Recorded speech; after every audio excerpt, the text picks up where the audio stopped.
Olá a todos, sejam muito bem-vindos a esse novo modelo de conteúdo que estamos preparando aqui na GlobalFi para você. Esse modelo de Masterclass, de Live Class, ele será uma webinar mensal, sempre em português, espanhol e inglês, onde a gente vai compartilhar informações técnicas e práticas sobre negócios nos Estados Unidos.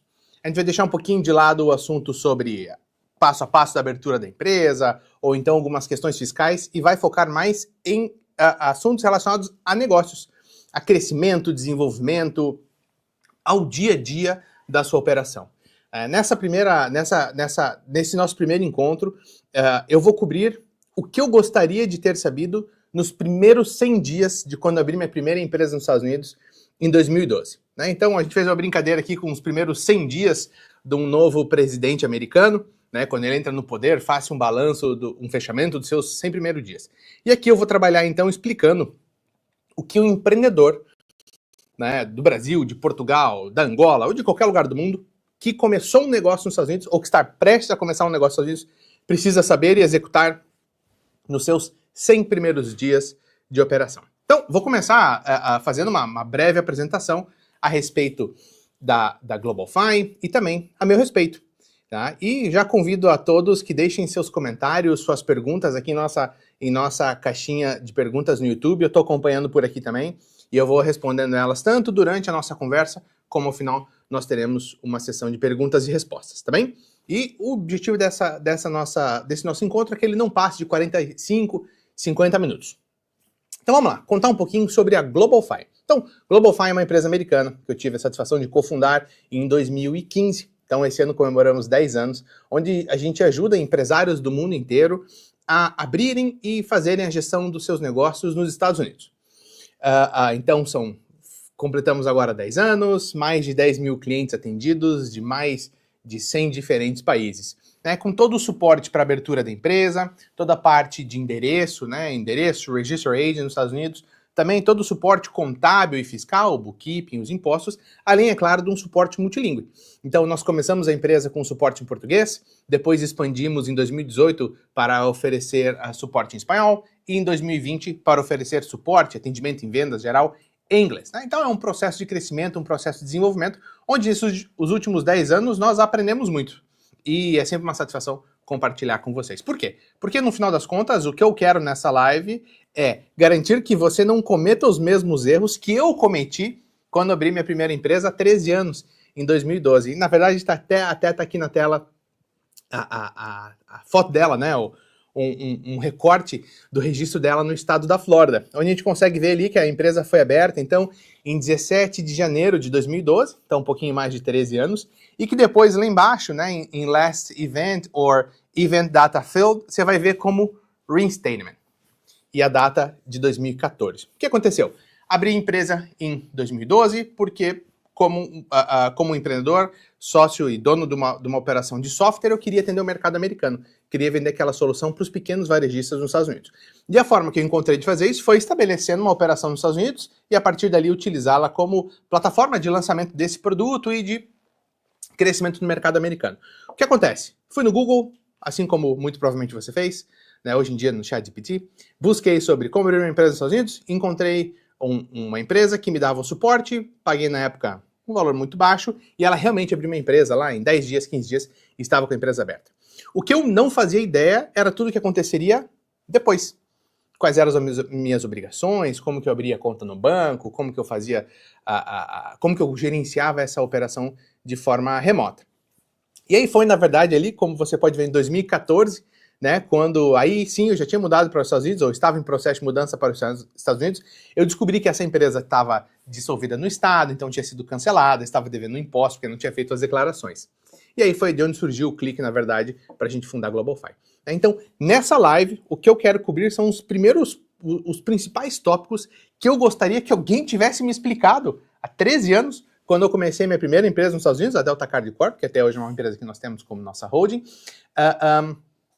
mas que não tinha naquela época ninguém que pudesse me explicar, ou ninguém que tenha me explicado, tá bem? Então vamos lá. Então, gostaria de aproveitar aqui e fazer um convite para vocês, tá? E o convite é,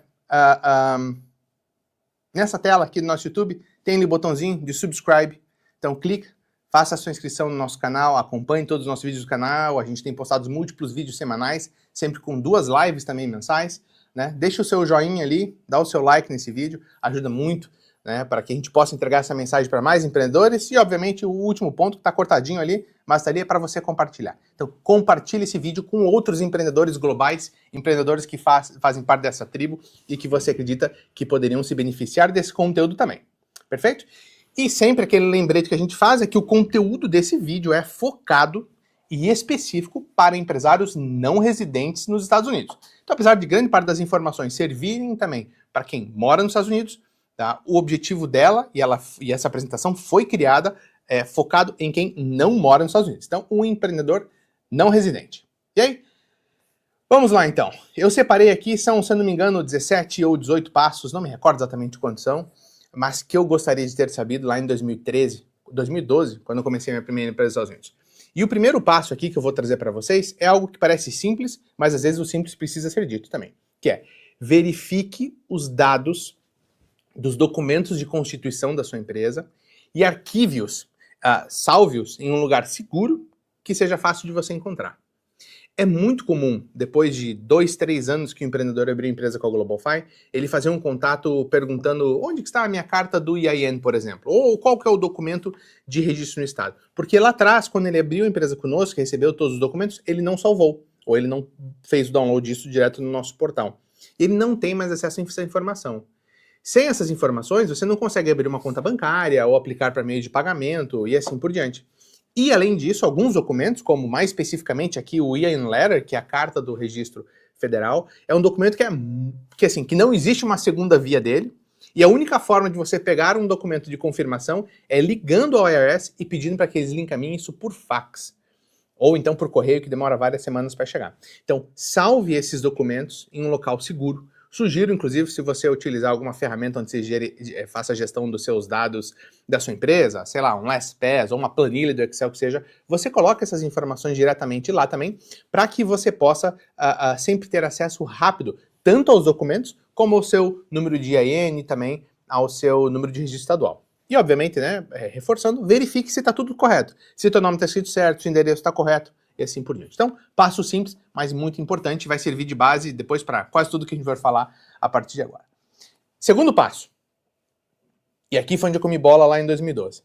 Identifique quais são as datas importantes para as obrigações da sua empresa. E aqui eu cito a nossa ferramenta Compliance Calendar, que está disponível de forma gratuita para os clientes da GlobalFi diretamente em nossa plataforma. Então, nesse Compliance Calendar, você vai conseguir identificar quais são as obrigações da sua empresa durante o ano fiscal. Então, primeiro, renovação estadual. Então, se é uma annual report, uma franchise tax, você vai ter a data disso. Por quê? Se você não fizer a sua obrigação dentro do prazo, sua empresa recebe multas e sua empresa pode ser, inclusive, cancelada com o Estado, que foi o caso que aconteceu com a minha ali. E também as declarações de imposto de renda, né, que são, de forma geral, anuais, sempre ali entre 15 de março, 15 de abril. Tax season começa em 15 de janeiro, mas as declarações começam a ser entregues a partir de 15 de março, 15 de abril. Então, é muito importante que você tenha essas datas em mente e que coloque no seu calendário, obviamente, e que acompanhe também elas dentro do nosso Compliance Calendar e fique tranquilo que, como cliente da GlobalFi, você recebe notificações também sempre que essas obrigações estão chegando perto da sua data, tá? Para que você possa cumpri-las também. Então, aprenda e lembre-se que o responsável pela gestão da sua empresa nos Estados Unidos é você. Tá? Então você tem que saber as datas que são referentes à renovação da sua empresa junto com o Estado e também as preparações de declaração de imposto de renda. Terceiro passo, certifique-se de que o seu endereço virtual e o seu Register Agent estão ativos, estão corretos e que você tem acesso aos documentos em alta resolução que cheguem para eles. Tá? Por que documentos em alta resolução e por que ter acesso? Porque alguns dos documentos federais, como a própria carta do EIN, né, o EIN Letter, notificações estaduais, notificações federais, são enviadas, e assim como o seu cartão de débito, né, o cartão bancário, são enviados para o seu endereço de correspondência nos Estados Unidos. Então, é muito importante que você tenha utilizado o endereço de confiança e que você tenha acesso a tudo que é recebido neste local e que possa ser escaneado, obviamente, em alta resolução. Como cliente da GlobalFi, novamente, dentro da plataforma, você tem a opçãozinha Mail Room, onde você consegue verificar todos os documentos que são recebidos, né, todas as correspondências que são recebidas e são digitalizadas em alta resolução e estão disponíveis para você. Né? Então, importante também ter o endereço muito confiável, porque ele vai ser necessário para as próximas etapas de todo esse processo nos Estados Unidos. Tá? Passo número 4. A gente fala de impostos, não tem como não falar de impostos, né? E imposto ninguém quer pagar. Mas o passo 4, ele está relacionado a você poder utilizar todos os seus investimentos pré-operação e do início de operação como despesas dedutíveis, né, como investimentos que se tornam dedutíveis na sua declaração de imposto. Então, digamos que você tenha pago pelo serviço de abertura da empresa, que você tenha contratado eventualmente uma pesquisa de mercado, ou já começou algum outro processo de construção do teu site, mesmo antes de ter empresa nos Estados Unidos. Não há nenhum problema. O IRS permite que uma boa parte dessas despesas sejam utilizadas como despesas dedutíveis na declaração do imposto de renda do seu primeiro ano de operação. Então é muito importante que você controle, então pode ser uma planilha do Excel, se for o caso, ou do Google Sheets, mas que você controle todos os pagamentos, né, investimentos e custos que você está tendo nesse começo de operação, bem como salve esses comprovantes de pagamento, que podem estar inclusive no seu nome pessoa física. Tá? Eles não precisam já estar no nome da empresa americana. Então aqui, Diego ainda não tinha Delta Card, foi lá, contratou um profissional para abrir a Delta Card Corp para ele. O documento vem em meu nome. Perfeito. Mas agora, então, eu salvo aquele documento e aquele valor que eu investi no pacote lá de abertura ou num suporte de consultoria ou o que for, passa a ser uma despesa dedutível no meu primeiro ano de operação e como nos Estados Unidos a gente paga imposto sobre o lucro, você não paga imposto sobre esse valor que você investiu ali, que você teve de despesa, tá? Então, muito importante que você tenha um controle mesmo que básico das suas transações e que você salve os comprovantes dela. Depois, próximo passo aqui é em relação ao ITIN. Então, vamos lá. Quando você abre uma empresa nos Estados Unidos, você recebe um EIN, EIN, Employer Identification Number, que é o número de registro da sua empresa junto ao IRS. Tá? Esse é o Tax ID da sua empresa, é o documento de pagador de impostos da sua empresa nos Estados Unidos. Mas você, como não residente e como não cidadão americano, não tem um número de identificação pessoal, que nos Estados Unidos é o Social Security Number, SSN, que ele só é emitido para residentes, para cidadão americano, ou então para aqueles que têm autorização de trabalho dentro dos Estados Unidos, que não é o caso que a gente está cobrindo aqui na live. Neste caso, existe um documento, que é o ITIN, ou ITIN, Individual Taxpayer Identification Number. Ele vai ser o seu número de pagador de impostos pessoa física junto ao IRS. Por que eu coloco ele aqui como o quinto passo, um dos primeiros passos nessa sua jornada nos Estados Unidos? Porque, inevitavelmente, você ou vai precisar para fazer a declaração do seu imposto nos Estados Unidos, ou irá precisar desse número para abrir uma conta, por exemplo, num meio de pagamento, como um Stripe ou um PayPal Payments. Um PayPal ou o Shopify Payments. Então, os meios de pagamento geralmente exigem que você tenha um número de identificação pessoal também. Tá? Então, o ITIN vai substituir o Social Security Number em boa parte das suas necessidades, com exceção que ele não te dá autorização para trabalhar nos Estados Unidos, tá bem?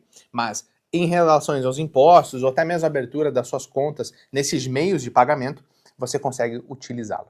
Esse processo de emissão do ITIN leva em torno de 90 dias, é um processo ainda que é necessário enviar alguns documentos via correios, tá? Então é necessário ter há uma burocracia adicional, mas uma vez enviado ao IRS, mais ou menos 60, 90 dias, é emitido esse número, que vai lá para o seu endereço virtual, por isso que é muito importante que você tenha esse serviço com uma alta qualidade.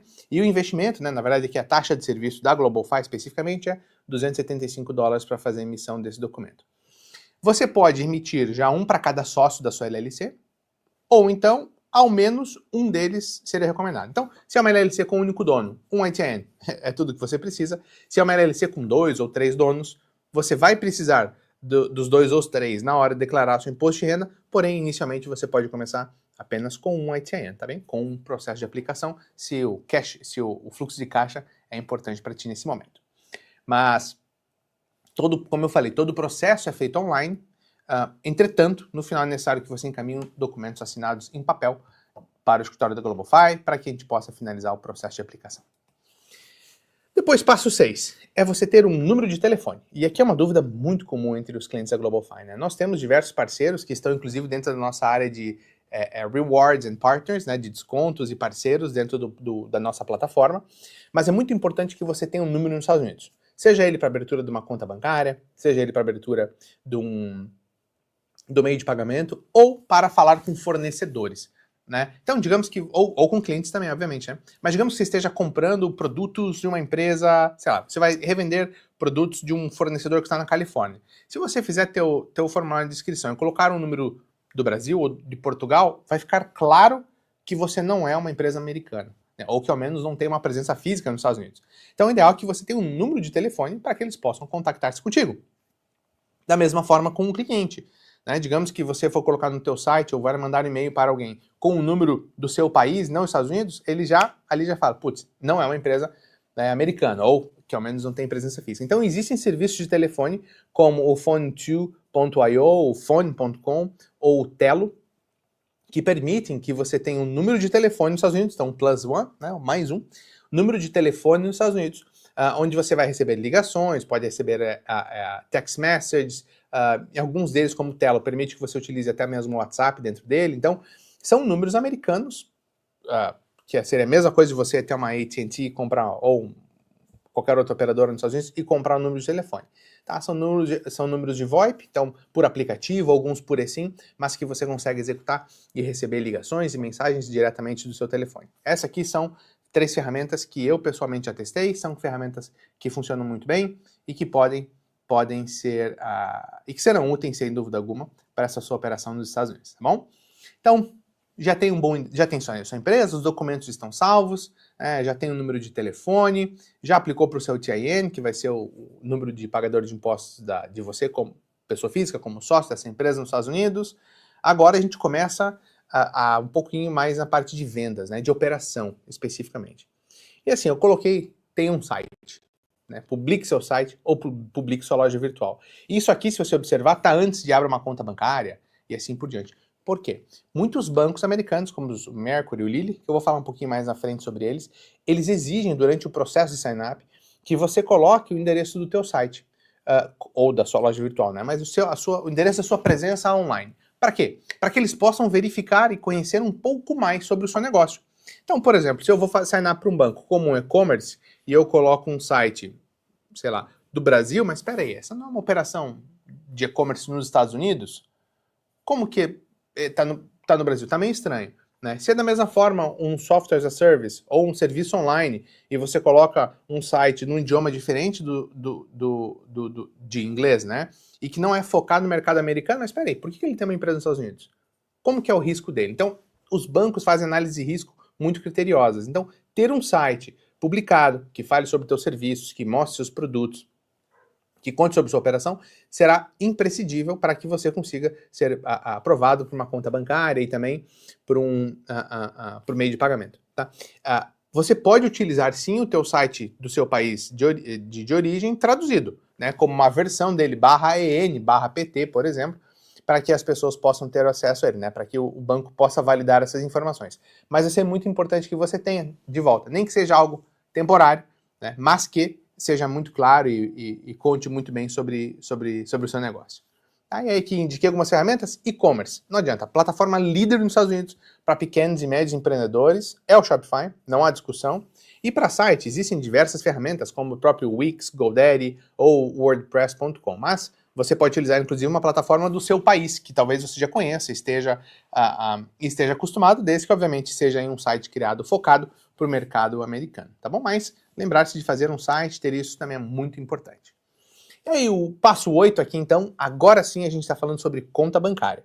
Né? Então a partir do momento que você fez a base da sua operação, que agora você tem um negócio americano, uma empresa americana, tem seus documentos, mesmo antes do ITIN aqui, tá bem? Não precisa esperar o ITIN, mas aí vem o passo de fazer a aplicação para a sua conta bancária. Essa aplicação você pode fazer de diferentes formas, e tem alguns players, eu trouxe os principais aqui, que trabalham com clientes da GlobalFi, que são opções muito boas e validadas, e que inclusive são parceiros nossos, então você pode aplicar para alguns deles direto dentro da nossa plataforma, na opção Bank Accounts. Então você pode entrar lá, é uma opção que ainda está em fase de teste para alguns clientes, mas que nos próximos dias já está o rollout para todo mundo, onde você entra e faz a aplicação para a conta bancária diretamente da plataforma da GlobalFi. Caso contrário, você pode entrar no site, se você não for cliente da GlobalFi, infelizmente, ainda, você pode entrar no site da Mercury, da Lilly, do Relay ou do próprio Interco. E o Interco é, sim, aquele Banco Inter do Brasil. Né? Eles têm uma subsidiária nos Estados Unidos e eles permitem que você faça abertura de conta empresarial, inclusive, nos Estados Unidos de forma 100% remota. Tá? Essas aqui são opções de banco online americanos, né? São fintechs, na verdade, que oferecem serviços bancários para empreendedores, inclusive não residentes. Todos esses são parceiros da GlobalFi, nós temos contato diretamente com eles, então a gente sempre está sabendo de antemão se há alguma mudança muito brusca em relação ao modelo de operação deles, mas esses são bancos com uma alta taxa de aprovação, desde que você siga alguns passos básicos, que é fazer a sua aplicação de uma forma muito clara, com muita atenção, sem tentar burlar alguma regra. Então, não utilize um VPN. Eles sabem que você não é um residente. Eles sabem que você está baseado em Portugal, né? Porque você vai colocar o número do teu passaporte português, por exemplo. Então é muito importante que você utilize o IP de Portugal, que faça aplicação do país onde você é residente. Né? Então Portugal, Brasil, por exemplo, Angola ou o que for, mas que você faça aplicação do seu país de residência, sem utilizar um VPN. Colocando as informações com muito detalhe, de uma forma muito clara, listando o teu site, tendo o número de telefone, que pode ser aí, no caso do banco, pode ser americano ou pode ser do seu país. Descrevendo muito bem o seu negócio, por que essa empresa americana é importante para você. Alguns dos bancos, por exemplo, a Lilly, o Mercury, perguntam, seus clientes estão baseados aonde? Por quê? Se você mora fora dos Estados Unidos, tem uma empresa dos Estados Unidos, e 100% dos seus clientes estão fora dos Estados Unidos, você entende que o seu nível de risco é muito maior. Né? Então, eles vão perguntar onde estão seus clientes, onde estão seus fornecedores. E é muito importante que você coloque de uma forma muito clara qual é o perfil de cliente que você atende, qual é o perfil, quais são os produtos que você vende, os serviços que você presta e assim por diante. Então, seja muito cuidadoso na aplicação para o banco. De uma forma geral, os bancos não permitem que você aplique 50 vezes para a conta. Eles vão fazer uma aplicação, vão negar, eventualmente numa segunda podem te aprovar, mas é muito importante que você faça isso sempre com muita atenção e com dados reais da sua empresa. Tá? Você vai precisar de informações básicas da sua empresa para abrir a conta no banco, além, é claro, de uma fotografia de um passaporte válido de cada um dos sócios dessa empresa, ou cada um dos sócios que tiver mais do que 25% ou mais do que 25% do controle da sua empresa. Tá? Os bancos, todos esses que eu indiquei, né, aceitam endereços de operação fora dos Estados Unidos, mas você vai ter sempre que listar 2 endereços. Um é o seu endereço de operação física, então, por exemplo, no seu país de residência, e aí muitos deles vão pedir uma utility bill, um comprovante desse nome no seu país, pode ser em português, tá? Não há nenhum problema. E também um endereço nos Estados Unidos, como o endereço virtual que a GlobalFi oferece, que vai ser o seu endereço de correspondência. Então, e eles levam geralmente em torno de 2 a 7 dias para fazer análise dos seus documentos e fazer a abertura da sua aprovação ou negação da sua conta bancária, tá? Mas é isso, esses aqui são 4 parceiros que trabalham com a GlobalFi, que eu sei que atendem muito bem empreendedores internacionais e que pode ser uma boa opção para você. E, novamente, você pode fazer aplicação para algum deles diretamente da nossa plataforma. Depois, conta bancária aprovada, né? Vem aqui abrir o seu meio de pagamento. E aí que eu trouxe, na verdade, 3 linhas, né, ou separando em 3 diferentes perfis de operação. Então, o primeiro perfil que eu trouxe aqui é a gente falando em e-commerce. Então, você é uma indústria, produz ali suas peças no seu país, vai entrar no mercado americano, vai vender isso por onde? Você vai vender provavelmente via um site próprio, como o como o Shopify.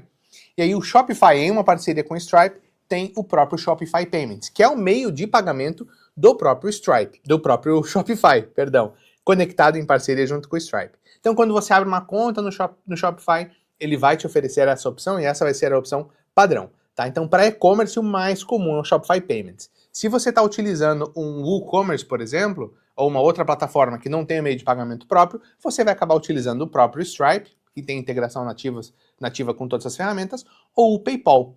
E aqui um adendo, no caso da aplicação para meios de pagamento, ter o ITIN é fundamental. Por exemplo, o PayPal, ele exige que você tenha um ITIN.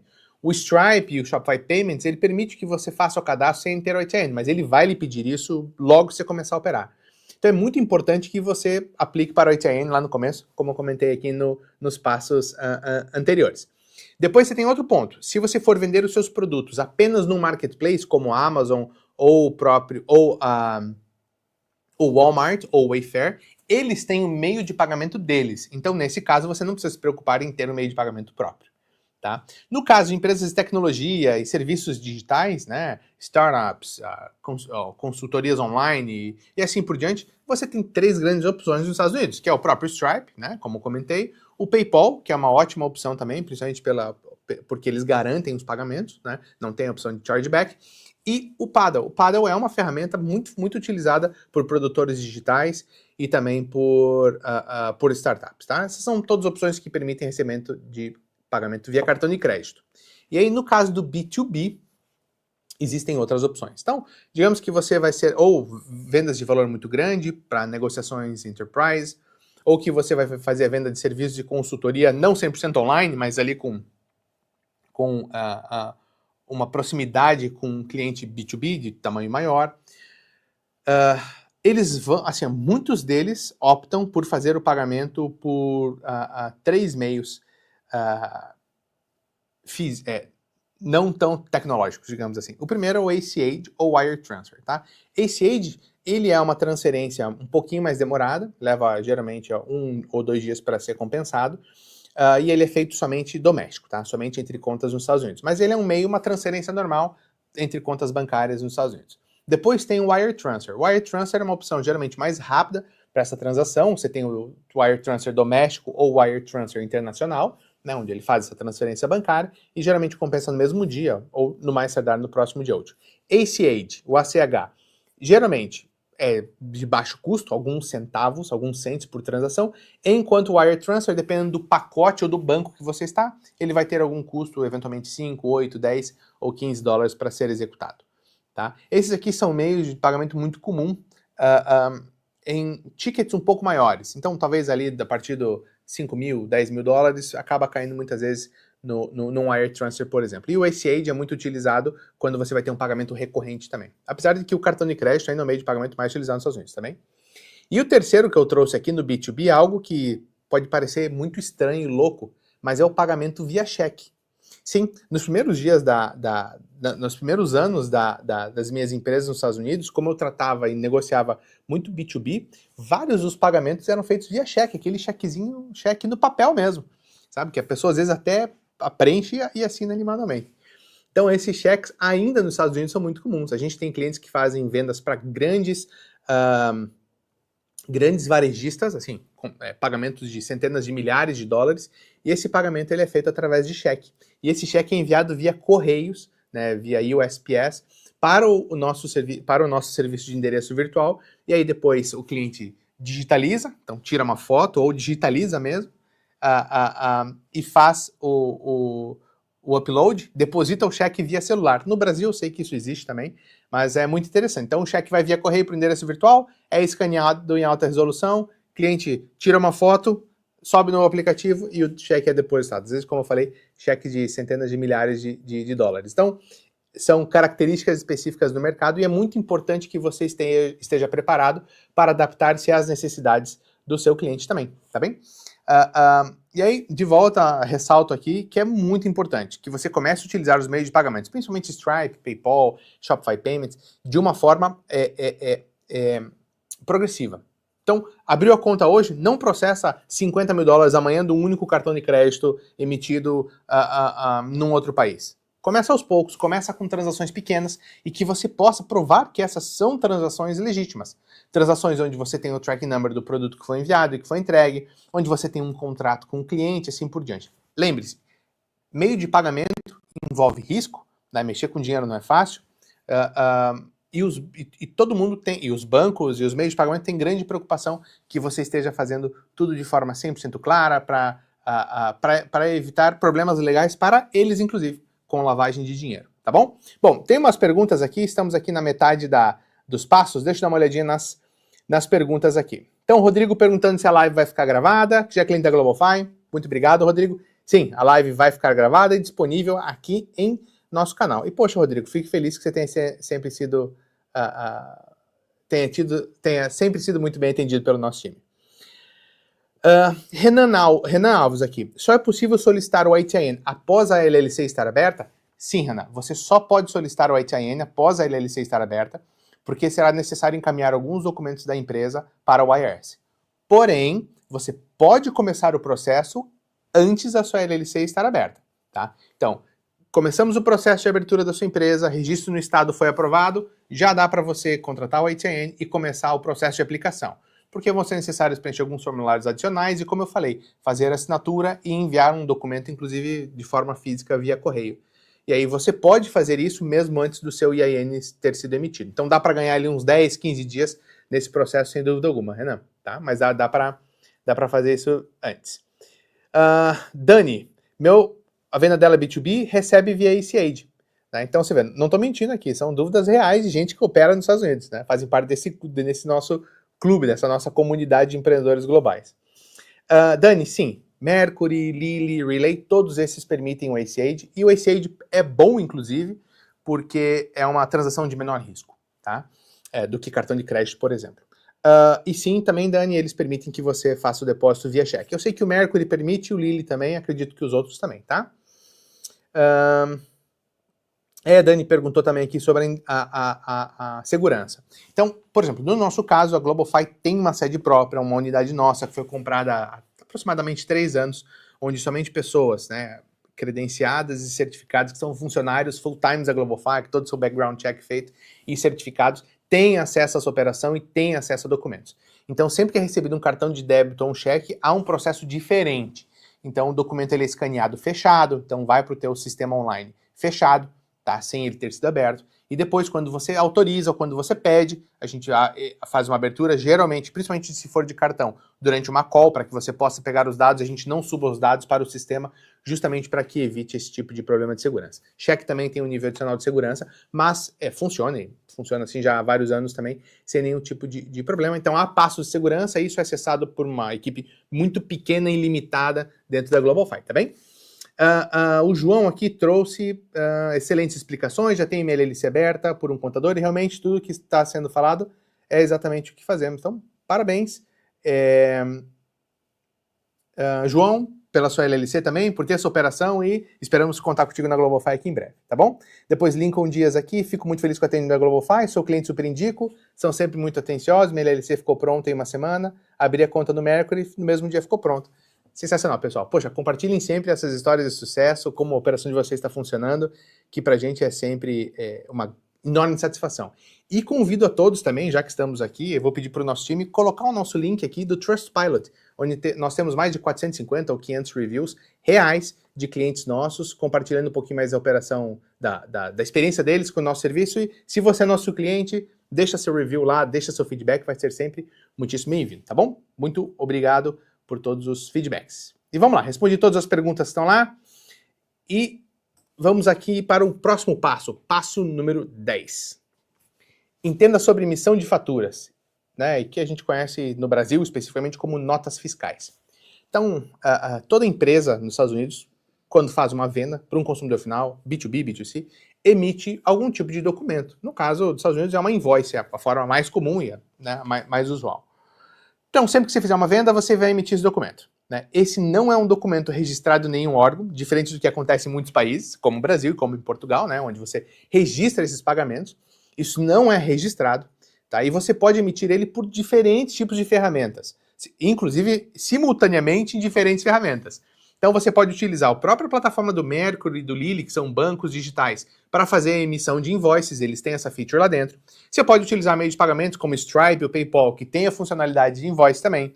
Se você faz venda num Shopify na Amazon, a própria plataforma já cuida da emissão da invoice para você de forma 100% automatizada. E se você tem um sistema de gestão contábil e gestão da sua operação, como Xero, QuickBooks e FreshBooks, você pode fazer isso também de forma 100% online e simples. Esse documento é um documento simples, na verdade, vai acabar sendo muitas vezes um PDF que você vai mandar só para o endereço do seu cliente, onde consta o que a pessoa comprou e o valor que ela pagou e quem foi que comprou isso. É extremamente simples, sem nenhum tipo de registro e, muito honestamente, você pode fazer isso, inclusive, utilizando templates que existem no Word e no Excel. Honestamente, não recomendo, porque aí você não tem controle. Então utilize uma dessas ferramentas. Tem ferramentas gratuitas como o Lily, Mercury, o Stripe e o PayPal, são gratuitos para você utilizar o sistema de invoice deles, e algumas ferramentas pagas, como eu trouxe aqui o QuickBooks, FreshBooks e Xero, mas que também tem valores super acessíveis, tá? Então entenda isso. Você vai sempre emitir uma invoice aos Estados Unidos, vai receber invoice também, e vai ser isso que você vai utilizar como comprovação de que você teve aquela despesa, por exemplo, na época de declarar um imposto de renda, tá bem? Depois, o passo 11 diz respeito a registrar a sua marca, né, trademark, nos Estados Unidos. Por quê? Não é porque você tem a sua marca registrada no seu país de origem, de operação, que esse registro é válido nos Estados Unidos, tá? Na verdade, não é. Você tem que registrar novamente a sua marca nos Estados Unidos. Felizmente, existe um Tratado de Madrid, o Protocolo de Madrid, que é um acordo entre vários países, que os principais países da Europa e da América Latina fazem parte, que facilitam esse processo de registro entre os países, tá? Então, se tem uma marca registrada em Portugal, no Brasil, você pode utilizar esse registro como base para entrar com o registro nos Estados Unidos. Mas tem que fazer o processo, tem que provar que sua marca ela está em uso ou se vai estar em uso. Então, é muito importante que você tenha um bom suporte para isso, e dentro do nosso portal, na área de parceiros, nós temos ótimos parceiros para indicar também. O prazo médio de registro nos Estados Unidos, né, que é feito na USPTO, nos escritórios da USPTO, é de 10 meses, a partir do momento que você manda a documentação para eles. Então o investimento vai variar entre 500 a 1.500 dólares. Por que essa diferença? As taxas mesmo são baixas, tá? Se eu não me engano, as taxas hoje estão em torno de 250 a 350 dólares, as taxas do USPTO. Mas você vai ter uma diferença referente ao nível de serviço que você busca. Se você vai fazer um sistema mais do it by yourself, né, mais faça sozinho, vai ser mais em conta. Se você vai contratar um advogado para fazer um estudo, fazer uma pesquisa maior, vai ser um pouquinho mais caro. Mas sempre em torno de 500 a 1.500 dólares, e o prazo para que isso aconteça é de 10 meses. E aí aqui, nessa hora, você vai precisar ter um site para provar que a marca está em uso, que a empresa existe, por isso está lá o site. Vai precisar ter um telefone nos Estados Unidos de contato, vai precisar ter um endereço nos Estados Unidos de contato, além da sua empresa nos Estados Unidos. Senão, você vai ter que encontrar um representante para atuar na sua marca nos Estados Unidos, o que não é o ideal. Tá? Então, esse aqui seria o passo 11. Não é obrigatório, mas interessante para quem tem uma empresa aí, principalmente voltada mais para consumidor. Tá? E aqui um ponto muito importante. O seu trademark, por exemplo, a marca que você vai registrar, pode ser GlobalFi, como nós temos registrada. Mas o nome da empresa oficial no documento pode não ser GlobalFi. No nosso caso é GlobalFi Business Service. Mas poderia ser ABC LLC, não tem nenhum problema. Tá? Então o nome da marca que você registra não precisa estar relacionado ao nome legal da sua empresa. Tá? Depois o passo 12. Sales Tax. Então, ó, o que é Sales Tax e quais são os riscos se você não faz ideia do que é o Sales Tax? Sempre que você faz uma venda de um produto físico para o consumidor final, então aqui entra muito no e-commerce, tá? Você tem que se perguntar duas coisas. Primeiro, o endereço de entrega desse consumidor, ele é no mesmo estado onde está o meu produto, ou onde está a minha empresa registrada, e o endereço de entrega desse consumidor final, ele está num estado onde eu já fiz mais do que 100, ou 100 vendas, 200 vendas, ou 100 mil dólares de vendas nos últimos 12 meses? Por que você tem que se perguntar isso? Sales Tax é um imposto cobrado sobre a venda de produtos físicos, estão muito focado no e-commerce, tá? E ela é cobrada sempre do consumidor final, então quem está lá na ponta da cadeia. Então se eu vendo, por exemplo, esse telefone, né, quando ele saiu da Apple, a fábrica, para a Apple distribuidora, não foi cobrado Sales Tax. Quando a Apple vendeu para mim, como consumidor final, a Apple cobrou de mim Sales Tax. E ela cobra esse Sales Tax, geralmente, por exemplo, na Flórida são 6,5%, 7,5%, pega esse valor e repassa para o Estado. Então o Sales Tax não é um imposto que a empresa paga, é um imposto que é cobrado do consumidor e a empresa é responsável por repassar para o governo. Tá? E aí por que você tem que se perguntar em cima do endereço de entrega? Porque o que vale, quanto você vai cobrar, é o endereço de entrega do seu cliente. Então, Physical Nexus, né? Nexo físico. Você vai ter obrigações de cobrar Sales Tax se o endereço de entrega do seu cliente sempre que o endereço do seu cliente for dentro do estado de registro da sua empresa ou do estado onde você tem um warehouse. Então, por exemplo, empresa registrada na Flórida com um warehouse na Flórida. Sempre que você fizer uma venda de um produto físico para o consumidor final na Flórida, você vai ter que cobrar sales tax dele. Tá? E aí depois existe o Economic Nexus. O que é isso? É quando você atinge certos volumes de venda em um determinado estado, que não é o estado onde você tem presença física. Então, no mesmo exemplo, minha empresa é da Flórida, comecei a operação, faço 10 vendas por ano para cada estado. Beleza, tenho só Nexus físico. Pô, fiz agora 100, 200 vendas para o estado da Califórnia. Passei a ter, $100 mil em vendas para a Califórnia nos últimos 12 meses. Passei a ter Nexus na Califórnia também, um Nexus econômico, Economic Nexus. E aí, por consequência, eu vou precisar me registrar lá no estado da Califórnia para coletar sales tax de todas as vendas que eu fizer lá e fazer o pagamento mensal ou trimestral para o estado da Califórnia. Felizmente, existem vários softwares que te ajudam a fazer esse controle. O Shopify tem a sua própria ferramenta de sales tax, o Stripe também tem, e a GlobalFi, nossos clientes de contabilidade, tem todo o nosso suporte do time contábil no que diz respeito a registro e controle de sales tax, tá? Mas há como fazer isso, há como automatizar muitos desses processos, se você tem muito clareza onde você deve ou não deve estar cobrando sales tax. Mas de volta, sales tax... E para complementar, perdão, o grande problema do sales tax é quando você se registra e não sabe que você tem que reportar a cada mês ou a cada 3 meses. Porque aí chega uma multinha via correio para você de 5, 10, 15 mil dólares do estado. E aí é uma multa que eles emitem, considerando um volume médio de vendas, justamente para que você entre em contato e regularize-se com eles. E aí você, ou nosso time, tem que entrar em contato com o estado, explicar que não teve transação, que a movimentação foi zerada ou foi muito baixa, fazer um amendment, corrigir e pagar o sales tax do que era devido para eles. Então, o grande problema do sales tax, bem na verdade, quer dizer, operar sem ter um sales tax, sem ter o seu número de sales tax é um pepino, tá? É incorreto, você não deve fazer isso.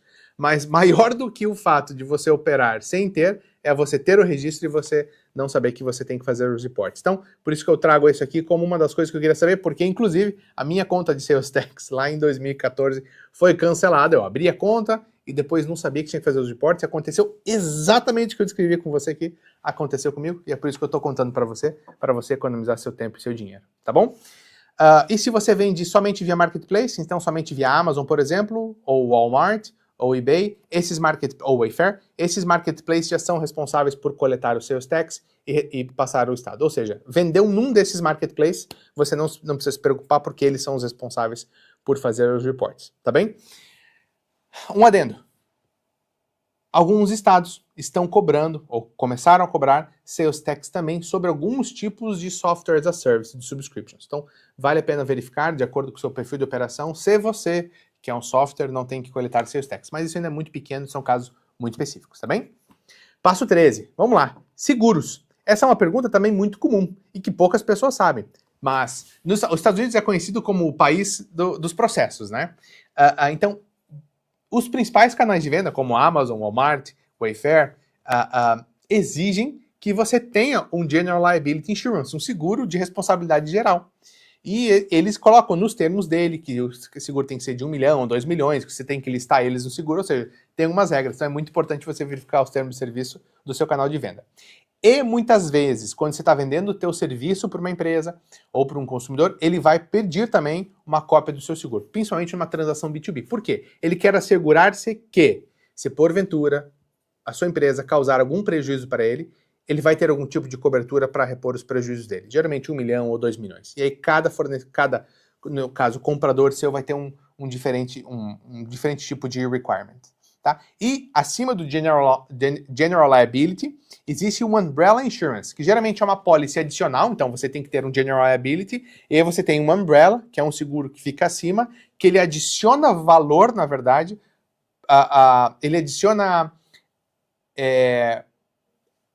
valor assegurado, valor de prêmio, em cima daquele teu prêmio básico lá do General Liability.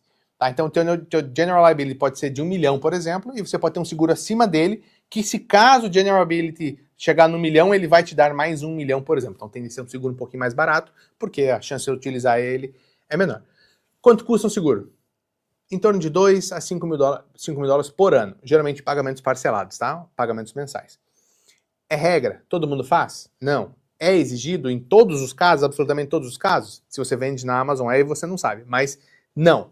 Então, o que acontece? Analisa bem nos seus contratos, né, negociações com seus clientes ou canal de venda, quais são as exigências dele, para que você possa aplicar o seguro, se necessário e quando necessário. Você não tem um custo inicial que não fosse necessário, tá bem? Depois, passo 14, né? Crie sua biblioteca de contratos. E aqui eu indico de primeiro o site lodipó.com. Tá aqui embaixo o link dele. É um site com centenas de templates de contrato, onde você monta o contrato dele diretamente na plataforma, de forma guiada. E existe também, obviamente, o ChatGPT, que gera modelos de contratos para você. Apesar que o Lodipó tem modelos muito bons e já validados há muitos anos, né? Então, eu diria que é um pouquinho mais seguro do que um ChatGPT.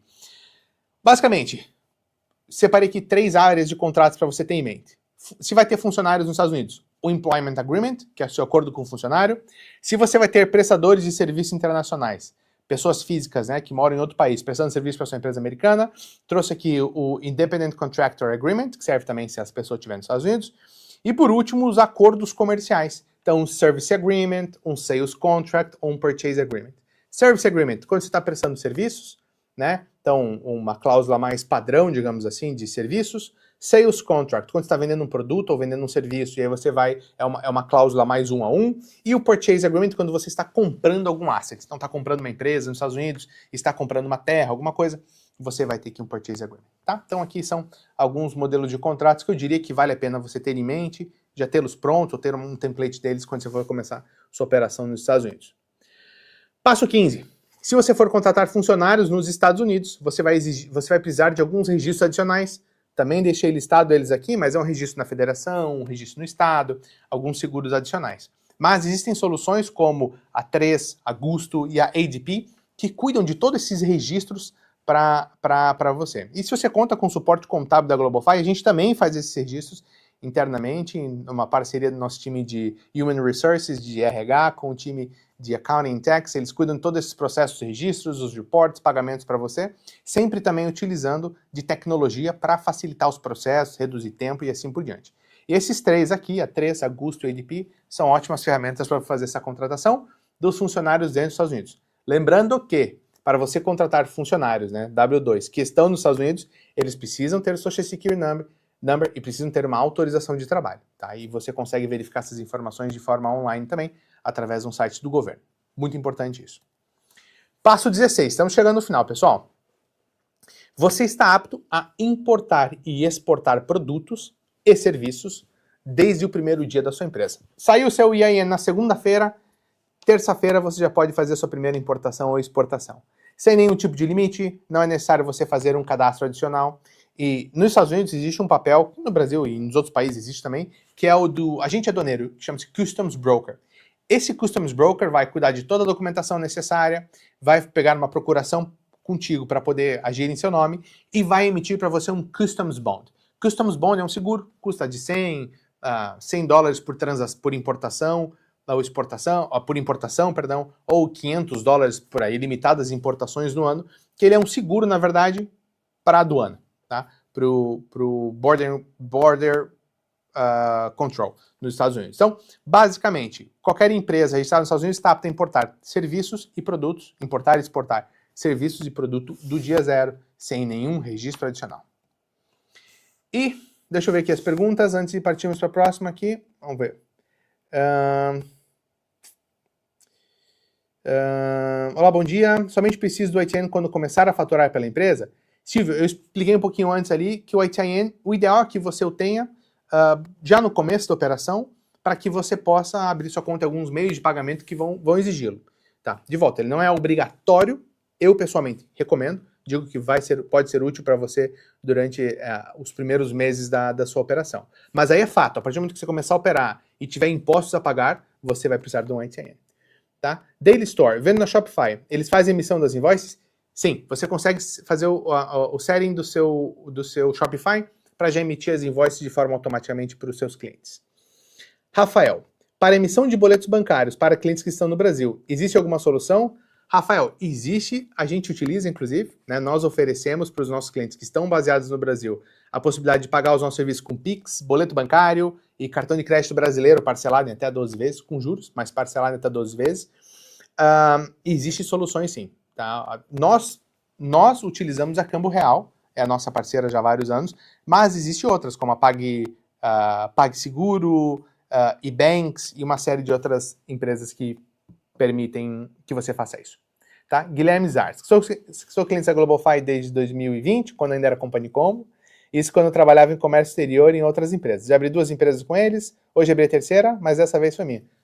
Poxa, Guilherme, parabéns, fico muito feliz, agradeço pela sua preferência, pela sua confiança e pela sua mensagem aqui, tá bem? Muitíssimo obrigado pela sua mensagem. O Pedro Yamamoto, GlobalFi é uma baita empresa, admiração total. Muito obrigado, Pedro, uma satisfação trabalhar contigo também. Geraldo Magela Abreu, uma LLC registrada em Delaware, por exemplo, aberta para receber pagamentos da Upwork apenas. Não há negócio nos Estados Unidos. Paga imposto? Viu, pessoal? Falei no começo da live. Impostos sempre geram dúvidas, tá? Ó, Geraldo, eu vou entrar um pouquinho nesse assunto na sequência ali, beleza? Já explico um pouquinho sobre isso, pode ficar tranquilo. E por último ali, o Renan Alves, como está hoje o tarifaço do Trump para produtos eletrônicos que vêm da China? Renan, assim, o cenário vem mudando semana após semana, eventualmente, às vezes, dia após dia, né? Neste momento, há sim impostos de importação, não nos 150%, eles estão reduzidos, tá? Não me recordo exatamente quanto está da China hoje, mas eles estão reduzidos. E eu li uma notícia hoje, mas não me aprofundei, de que o governo ganhou numa primeira instância na justiça, o direito de cobrar impostos altos de importação, né, nos tarifaços, como você chamou. Então, é uma situação que está se desenvolvendo bastante ainda, tem muitas notícias, mas nesse momento, sim, há impostos, não lá nos 150%, 170% como estiveram, mas há impostos de importação da China um pouco mais altos do que estavam anteriormente, tá? E vamos lá, então.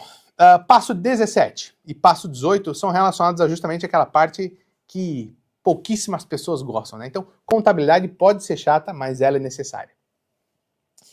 Escolha, determine um sistema contábil que atenda às necessidades do seu negócio, que tenha, atenção, integração com bancos, para que você possa puxar todos os extratos de forma 100% automatizada, que tenha integração com meios de pagamento, como Shopify Payments, como Stripe, também para ter essa integração de forma automatizada, e uma forma muito simples de você gerenciar os seus comprovantes de pagamento, estoque e assim por diante.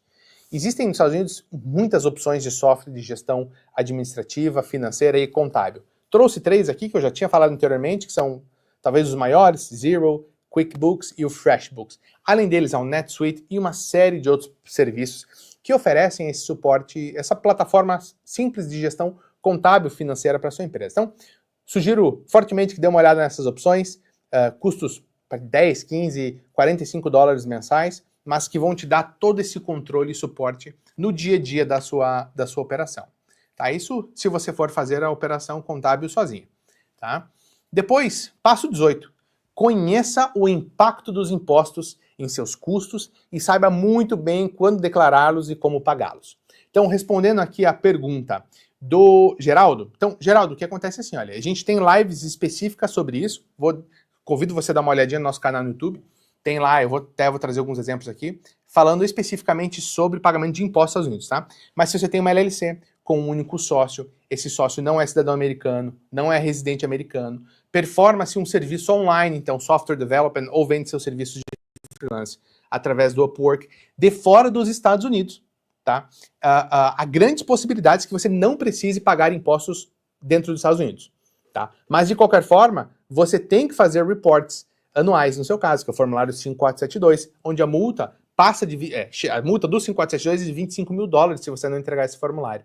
Tá? Então, não é porque você tem uma empresa nos Estados Unidos que você precisa pagar impostos nos Estados Unidos. Existem estruturas fiscais, que são 100% legais, que permitem que você tenha alguns tipos de serviços nos Estados Unidos sem pagar impostos em solo americano, tá? Mas se não é o seu caso, se você é uma partnership, uma LLC com 2 membros, uma corporation, uma LLC com um único membro, que tem que pagar impostos nos Estados Unidos, é importante que você entenda que o imposto é sempre sobre o lucro e não sobre a receita. Então, 100 mil dólares de receita, 0 lucro, não paga imposto. 100 mil dólares de receita, 50 mil dólares de lucro, paga imposto sobre 50 mil dólares.